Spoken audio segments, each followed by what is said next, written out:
two true failures from opposite mistakes. First, a person using Microsoft's 365 Copilot did nothing wrong.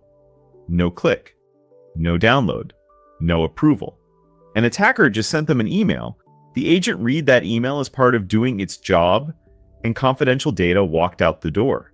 Zero click. Microsoft rated the flaw critical. They had trusted the agent with too much. Now the opposite. A team so burned by exactly that risk that they gate every single action behind a human and block every fetch until the agent is so slow and useless the engineer turns it off and does the work by hand. One agent was too open. One was too locked. Both failed. You've spent 8 episodes building. An agent tools the model context protocol. Claude Code, prompts, context, a multi-agent fleet. And last episode, the loop to prove it all works. Here's the part nobody put on the box. Every one of those steps also handed an attacker a bigger target.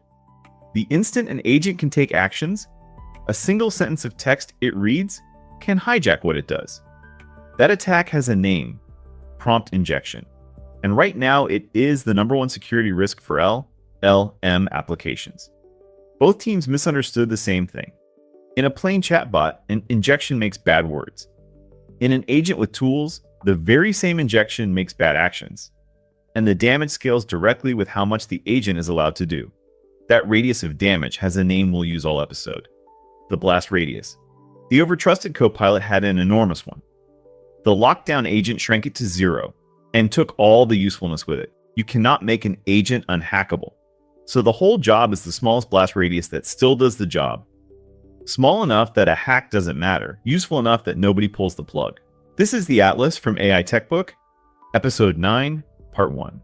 Prompt injection, why AI agents get hacked. Start with the definition, because the official one is sharper than people expect. OWASP, the body that ranks software security risks, puts prompt injection at the very top of its list for language model apps. Number 1. LLM 01-2025. Their definition, a prompt injection vulnerability occurs when content alters the model's behavior in unintended ways. And the dangerous part, that content does not have to be visible to a human. It only has to be read by the model. Injection comes in 2 flavors, and the difference decides how scared you should be. Direct injection is the obvious one. The user themselves types something to subvert the agent, ignore your instructions, reveal your prompt. You can see it coming because the attacker is the person at the keyboard. Indirect injection is the quiet killer. The agent reads external content, a web page, a document, a retrieved record, an email, and that content carries instructions it obeys. The attacker isn't the user. They're whoever wrote the page your agent fetched. That's the exact shape of the 0-click failure we opened on. Now the load-bearing point.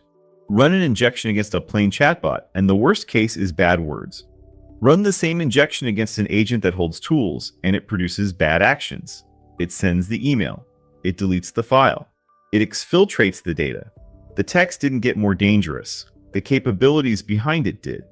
Which gives us the one word the episode hangs on. Blast radius, everything the agent is allowed to do. A read-only summarizer has a tiny one. An agent with write access to your files, your network, your email has an enormous one.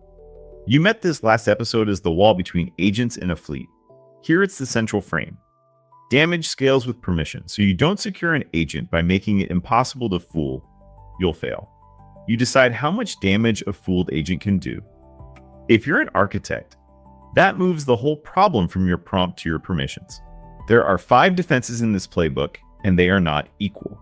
One does more work than the other 4 combined, because it attacks the blast radius directly instead of trying to catch the attacker.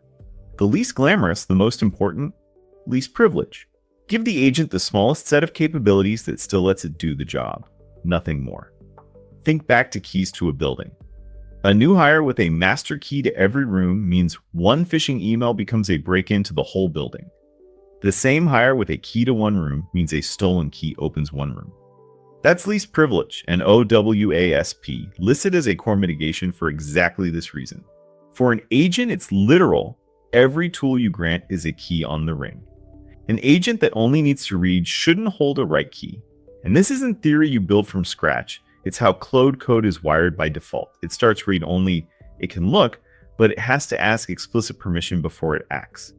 Write access is scoped to your working directory, not your whole machine. And it ships a command block list that refuses dangerous commands like curl and do get out of the box. The exact tools an injection would reach for to phone data home. Here's why this sits at the top. Every other defense tries to stop the attacker from succeeding. Least privilege doesn't care whether they succeed. It shrinks what success is worth. Even a perfect injection against a tightly scoped agent buys almost nothing. If you're a developer, this is your first and cheapest move. List every tool the agent has, and for each one ask, does it actually need this? If not, take the key off the ring. That's the smallest blast radius that still does the job, made operational. Defense 2 answers a question the first one doesn't. The injection has to get into the agent somehow. It rides in on content, a fetched page, a tool's output, a retrieved document, and here's the mistake almost everyone makes by default. The agent treats the thing it just fetched with the same trust as the instructions you gave it. Your prompt and a random web page end up in the same context, equally believed. The fix is a mindset before it's a mechanism. Treat every byte of external content as potentially hostile. Not because it usually is, because it only takes once. OWASP names this directly as a mitigation. Segregate and clearly identify untrusted content so it can't be confused with your trusted instructions. Practically, the data an agent reads should never share authority with the commands it was given. Content is something to be analyzed, never something to be obeyed. Claude Code builds a version of this boundary in for you. When it fetches a web page, that fetch runs in an isolated context. The page's content is walled off from the main agent loop, so a malicious instruction buried in the page can't directly seize the controls. It's the difference between reading a letter and handing the letter your keys. This is the defense the EchoLeak story turned on.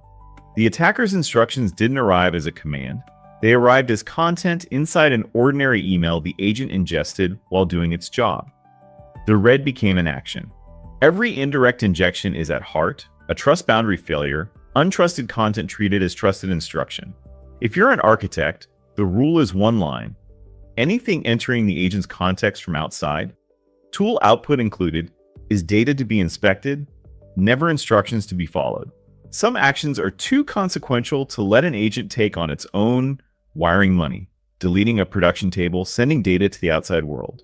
For those, the strongest control isn't technical at all. It's a human. Defense 3. Human in the loop. A person approves the high-impact action before it fires. Anthropic puts this first in its own framework for safe agents. Keep humans in control. Require approval before high-stakes actions. OWASP lists it too. Its power is that it doesn't rely on detecting the attack at all. The agent can be fully hijacked, but if the hijacked action is gated, it still has to surface to a human and ask. A person looks at send $50,000 to this account and says no. The injection succeeded at convincing the model, it failed at the gate. But here's the trap, the second failure from our cold open. Gate everything, and you don't get a safe agent, you get a useless one. The engineer who has to approve every file read, every search, every fetch stops using the agent within a day and goes back to working by hand. That security theater that quietly fails open the moment the agent is abandoned, so is every control in it. Too few gates gave us EchoLeak. Too many gives us the abandoned agent, so the skill isn't adding gates, it's placing them. The question for every action, would I regret it if this fired wrong? If yes, gate it. If no, let it run.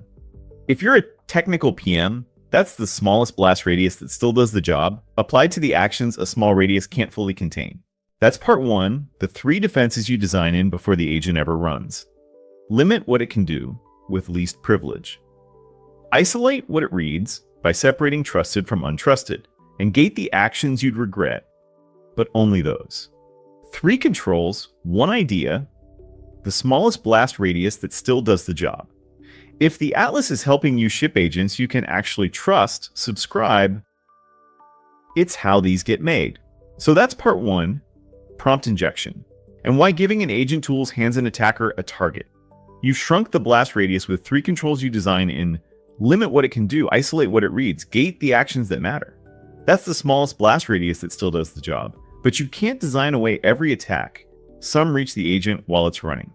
In part 2, the real-time defenses that catch them, what Claude actually brings to the fight, and the truth even Anthropic admits, that this is never fully solved. Share this with one person who's shipping an agent with real permissions. And subscribe to AI Tech Book. Part 2 is next.